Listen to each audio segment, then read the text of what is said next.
उत्तराखंड में श्री अन्न के जरिए ग्रामीण महिलाओं को सशक्त करने का प्रयास। वैश्विक निवेशक सम्मेलन के अवसर पर आयोजित प्रदर्शनी में महिलाओं द्वारा तैयार उत्पाद और वस्तुओं की नुमाइश।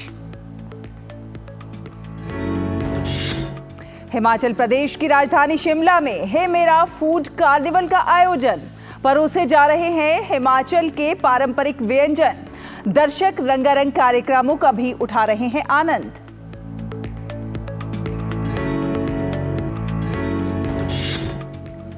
उत्तर प्रदेश के कानपुर स्थित हृदय रोग संस्थान की अनोखी पहल। दिल के मरीजों को दिया जा रहा है गीता का डोज।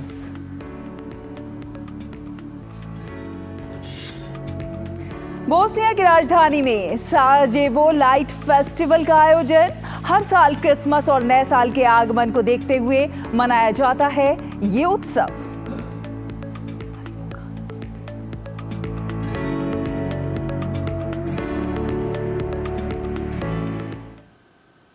तो खबरों की दुनिया में बहुत सारी खबरें ऐसी होती हैं जो लीक से हटकर होती हैं और खबरों की भागदौड़ में हम आप तक नहीं पहुंचा पाते हैं और इसीलिए हम लेकर आते हैं खबर हटकर। नमस्कार, मैं हूं शैला निगार और खबर हटके में वक्त हुआ है बदलती हुई तस्वीर को देखने का।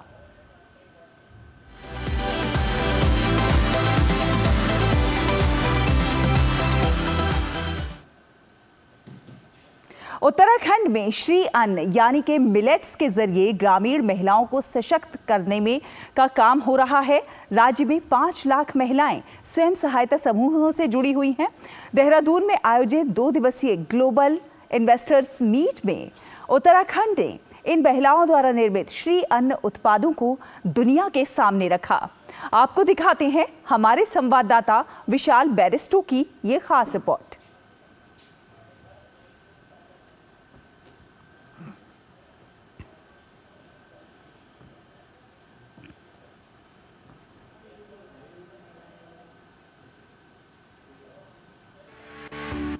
देहरादून में उत्तराखंड वैश्विक निवेशक सम्मेलन 2023 के अवसर पर आयोजित ये प्रदर्शनी कुछ खास है। प्रधानमंत्री नरेंद्र मोदी ने भी अपने उत्तराखंड दौरे के दौरान प्रदर्शनी का अवलोकन किया।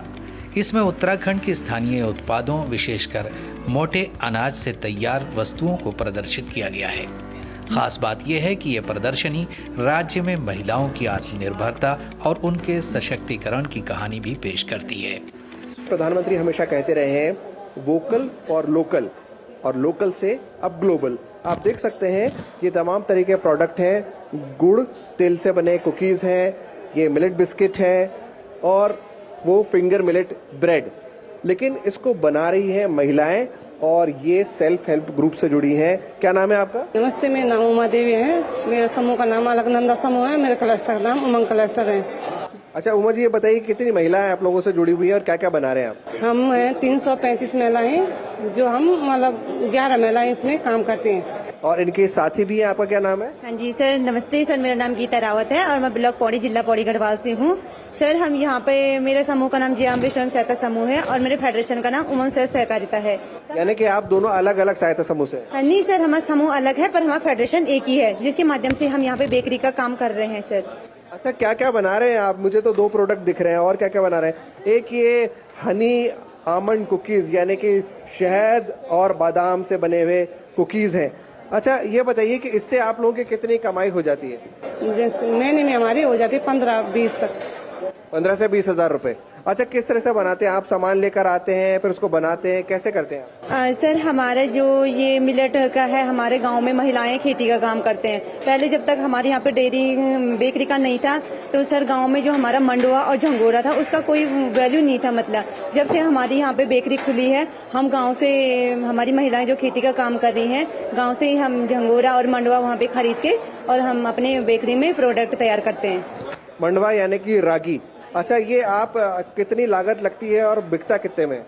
जी लागत तो महीने में हमारी 60,000 की लगती है, अब बिकता हमारा 2-2.5 लाख तक। उत्तराखंड का ग्रामीण विकास मंत्रालय उमा देवी और गीता रावत जैसी महिलाओं को लखपति दीदी बनाने में जुटा है। लखपति दीदी यानी वो महिला जिसकी सालाना आमदनी 1 लाख रुपए है।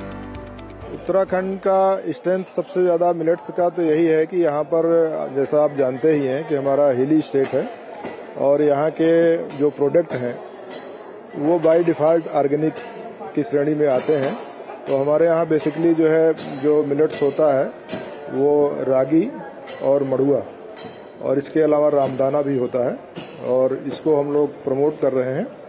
और इसी संदर्भ में हम आपको अवगत कराना चाहेंगे कि हमारे स्टेट में हमारी स्कीम के अंतर्गत लगभग 5 लाख महिलाएं हमसे जुड़ी हुई हैं, स्वयं सहायता समूह की महिलाएं। देश भर में मोटे अनाज को बढ़ावा देने की लगातार कोशिश की जा रही है और जिस तरह से उत्तराखंड में श्री अन्न के जरिए महिलाओं को सशक्त और आत्मनिर्भर बनाने का प्रयास किया जा रहा है, सराहनीय है। देहरादून से विशाल बेरिस्टो की रिपोर्ट, डीडी न्यूज। तो लीक से हटकर खबरों का यह सफर अभी जारी है, लेकिन फिलहाल वक्त एक छोटे से ब्रेक का। जल्द हाजिर होंगे, देखते रहिए डीडी न्यूज। मम्मी कॉलेज की क्रिकेट टीम में ना मेरा सिलेक्शन हो गया है। Very good. कॉलेज की टीम में तो आ गया, देश की टीम में रजिस्ट्रेशन कब करवा रहा है? वो कैसे? तुम वोटर बन के देश की टीम का हिस्सा बन सकते हो। देश का फॉर्म भरो, देश की टीम का हिस्सा बनो। वोट करना सिर्फ तुम्हारा अधिकार ही नहीं बल्कि तुम्हारा कर्तव्य भी है, समझे? जी हाँ, अगर आप भी 18 साल के हो रहे हैं तो आज ही वोटर हेल्पलाइन ऐप डाउनलोड करके वोटर लिस्ट में अपना नाम जुड़वाकर वोटर बने। और हाँ, एग्जिस्टिंग वोटर्स भी अपनी जानकारी वोटर लिस्ट में अपडेट करें, जिससे देश की टीम और मजबूत बने। वोटर लिस्ट में नाम मतलब देश के लिए वोट करने का अधिकार, यानी देश की टीम में रजिस्ट्रेशन। अब क्या देख रहे हो पापा? तुम कहते हो ना कि स्टॉक मार्केट में बहुत सोच समझकर इन्वेस्ट करना चाहिए, बस थोड़ा सा ज्ञान ले रहा हूँ। किससे? हर एक स्टॉक्स एक्सपर्ट है, मस्त एजुकेशनल वीडियोस बनाता है और अच्छी इन्वेस्टमेंट की टिप्स भी देता है। पापा इन वीडियोस पे ना जाएं, अपना रिसर्च खुद करें या सेबी रजिस्टर्ड इन्वेस्टमेंट एडवाइजर से संपर्क करें। एजुकेशन के नाम पर कुछ इन्फ्लुएंसर्स अक्सर इन्वेस्टर को मिसगाइड करते हैं, नुकसान आपका होगा। सोचकर समझकर इन्वेस्ट कर। मोदी सरकार की गारंटी, सस्ती दवाई, अच्छी दवाई, कम से कम 75% डिस्काउंट। अब तक जरूरतमंदों के 23,000 करोड़ रुपए बचे। हमारा संकल्प विकसित भारत। ब्रेक के बाद स्वागत है आपका और आइए अब कुछ खबरें देखते हैं आपके शहर और आपकी गांव की भी।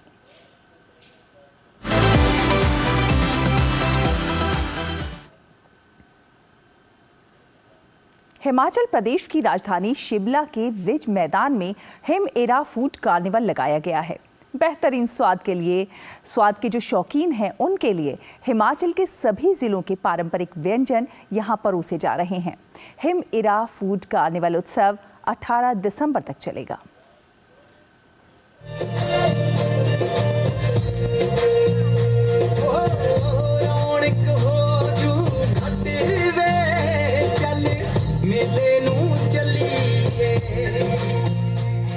हिमाचल प्रदेश की राजधानी शिमला के रिज मैदान पर आयोजित हिम इरा फूड कार्निवाल में पहाड़ी नाटी, किन्नौरी नाटी, नेपाली नृत्य, गिद्दा, पंजाबी, हरियाणवी नृत्य और गायन इत्यादि की प्रस्तुति देकर कलाकारों ने खूब वाहवाही बटोरी। इसका मेन मोटिव ये है कि हम ना अपने कल्चर संस्कृति जो होते हैं उसको साथ में लेके जाना चाहते हैं और साथ में ये बोलना चाहते हैं कि अपने कल्चर में एक ही नहीं रहो, दूसरे कल्चर में भी जाओ बट अपने कल्चर को मत भूलो। गरीब लोग होते हैं वो अपना मतलब खुलकर स्टेज में ना मतलब डांस कर सकते हैं ना कुछ परफॉर्म कर सकते हैं। तो DDU-GKY ने हमारे को बहुत कॉन्फिडेंस से अपना इंट्रोडक्शन सब कुछ डांस सब कुछ हमारे को अच्छे से कराया ताकि हम अपना कल्चर को लेके बाहर जा सकते हैं। महिला सशक्तिकरण के उद्देश्य से शिमला के रिज मैदान पद्मदेव परिसर में स्वयं सहायता समूह की महिलाओं द्वारा बनाए गए उत्पाद और व्यंजनों की प्रदर्शनी और बिक्री लगाई गई ताकि इन महिलाओं को आत्मनिर्भर बनाया जा सके। हर जिले के अलग अलग पारंपरिक व्यंजन यहाँ पर परोसे जा रहे हैं जिससे स्थानीय लोगों और पर्यटकों को हिमाचल प्रदेश के पारंपरिक व्यंजनों के स्वाद के साथ संस्कृति की जानकारी भी मिल रही है। हमने जो अपनी ट्रेडिशनल डिश लगाई है और हमारी रुमाली रोटी यानी कि पोड़ी रोटी इसका बहुत अच्छे से रिस्पांस मिल रहा है। लोग आ रहे हैं, बार बार खा के जा रहे हैं। और जो हमने इसके साथ बनाई वो है बिच्छू बुट्टी का साग, जिसको लोग जो है बचपन में खाया होगा शायद। बहुत ज़्यादा फ़ायदा है। सबसे बड़ी बात तो है कि हमें घर से बाहर आने का मौका मिला। 300-400 महिलाएं उस पर काम कर रही है। मुझे ये जानकर बहुत खुशी होती है कि हर महिला किसी न किसी चीज़ पे आगे जा रही है। पिछले वर्ष भी आजीविका के अवसर प्रदान करने के उद्देश्य से हिम इरा फूड कार्निवाल का आयोजन किया गया था। इसी कड़ी में इस वर्ष भी हिम इरा फूड कार्निवाल का आयोजन किया जा रहा है, जिसके तहत हिमाचल प्रदेश के सभी 12 जिलों के हिमाचली पारंपरिक व्यंजनों को बढ़ावा देने और स्वयं सहायता समूह की महिलाओं को आजीविका के अवसर प्रदान करने के उद्देश्य से किया जा रहा है। इसका एक उद्देश्य ये होता है कि इन महिलाओं को लाइवलीहुड से साथ जोड़ा जाए, आजीविका के साथ जोड़ा जाए। जो घर पे ही रह रही हैं महिलाएं, उनको किसी न किसी तरीके से उनकी इनकम जनरेट, मतलब जो है इनकम इम्प्रूवमेंट करनी है, और ताकि ये घर से बाहर निकल के कुछ ना कुछ ऐसे करें ताकि इनकी सोशियो इकोनॉमिक जो स्टेटस है वो इनके परिवार का इंक्रीज हो। 18 दिसंबर तक चलने वाले हिम इरा फूड कार्निवाल उत्सव में स्थानीय लोगों के अलावा बड़ी संख्या में पर्यटक भी पहुंच रहे हैं और हिमाचली खानों के साथ यहाँ की कला और संस्कृति से भरपूर रंगारंग कार्यक्रमों का आनंद ले रहे हैं।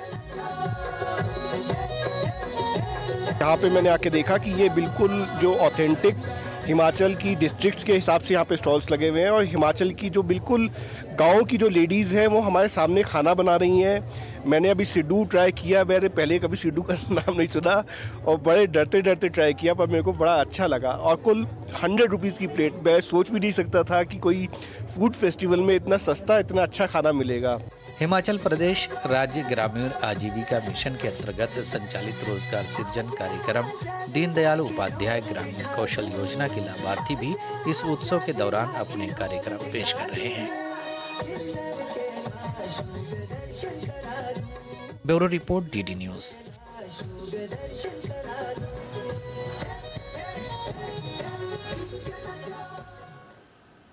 तो देसी खानों के जो शौकीन लोग हैं उनके लिए एक शानदार प्लेटफॉर्म है ये। फिलहाल एक छोटा सा ब्रेक के उस पार खबरों का सफर जारी है। देखते रहिए डीडी न्यूज़।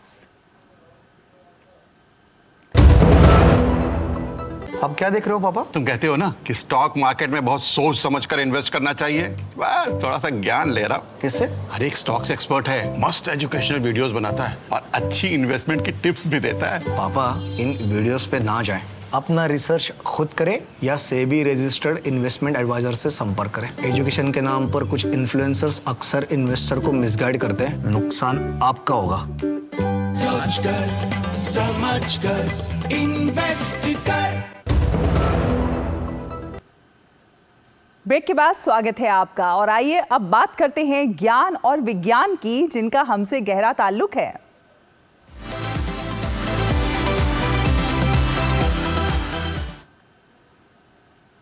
तो उत्तर प्रदेश के कानपुर स्थित Lakshmipat Singhania institute of cardiology and cardiac surgery इस समय खूब चर्चा में बनी हुई है।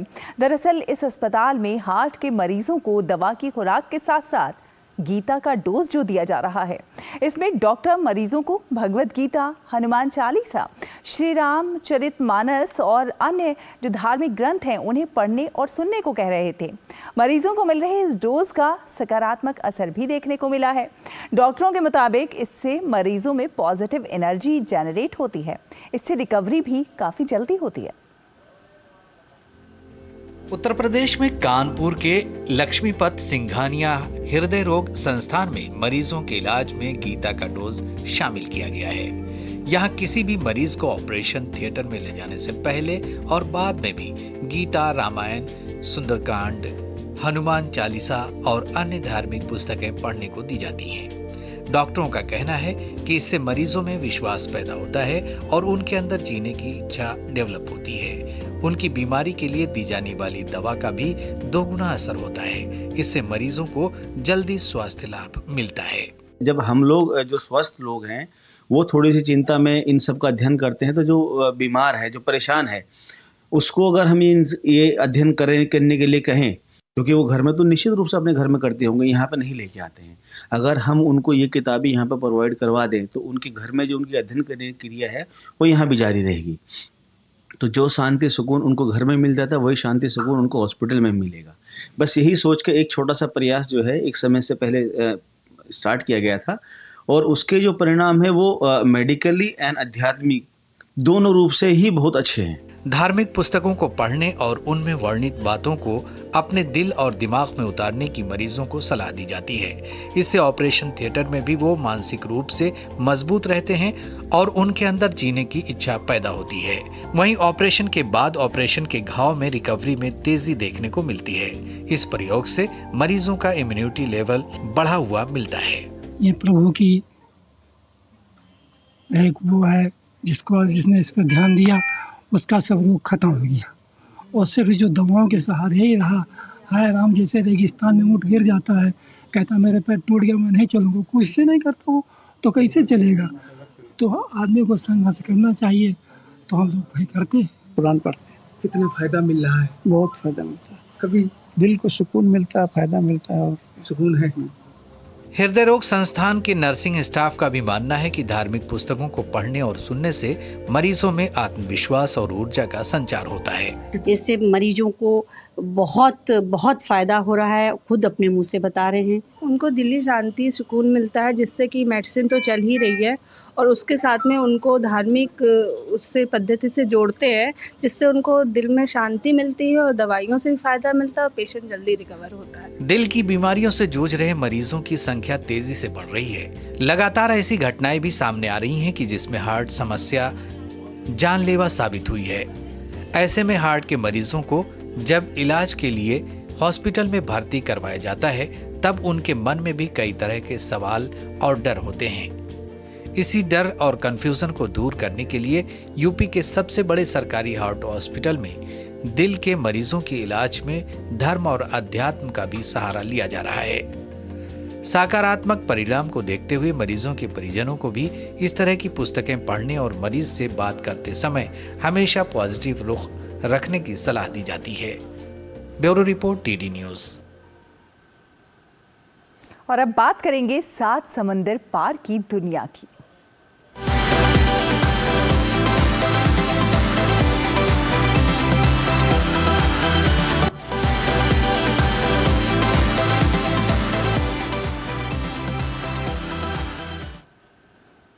तो चलिए बात करते हैं साराजेवो लाइट फेस्टिवल की।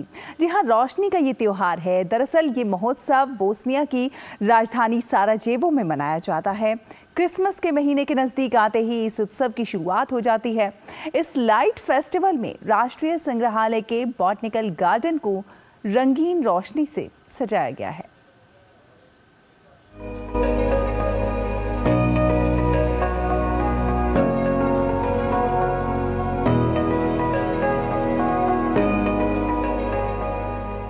रंग बिरंगी रोशनी से जगमगाते हुए पेड़ पौधे, मानो किसी ने पूरे जंगल को ही रोशन कर दिया हो। ये खूबसूरत नजारा है साराजेवो साइट फेस्टिवल का। दरअसल जैसे जैसे क्रिसमस नजदीक आ रहा है, साराजेवो लाइट फेस्टिवल के तहत पहली बार बोस्नियाई राजधानी साराजेवो में राष्ट्रीय संग्रहालय के बॉटनिकल गार्डन को रंगीन रोशनी से सजाया गया है। फेस्टिवल के स्पोक पर्सन अदनान कोमोर का मानना है कि लाइट फेस्टिवल के दौरान राष्ट्रीय संग्रहालय और रोशनी से सजे बॉटनिकल गार्डन में प्रदर्शन अनिवार्य रूप से राष्ट्रीय संग्रहालय में मौजूदा खजाने को दर्शाता है।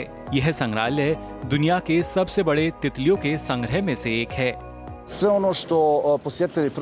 लाइट फेस्टिवल के दौरान पृथ्वी संग्रहालय और प्रबुद्ध बॉटनिकल गार्डन में जो कुछ भी दिखाई देता है, वह अनिवार्य रूप से उन सभी वस्तुओं का प्रतिबिंब है जो पहले से ही पृथ्वी संग्रहालय में मौजूद हैं।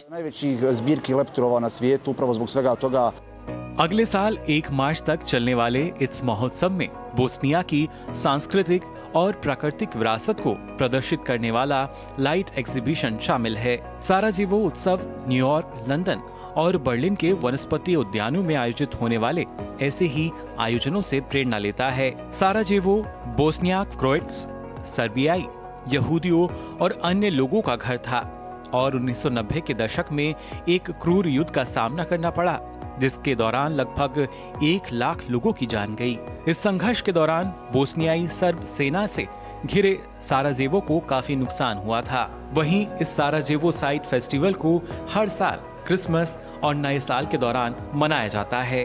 Bureau report, DD news. इसी के साथ खबर हटकर के आज के इस अंक में फिलहाल इतना ही। हमें और हमारी पूरी टीम को दीजिए अनुमति। नमस्कार।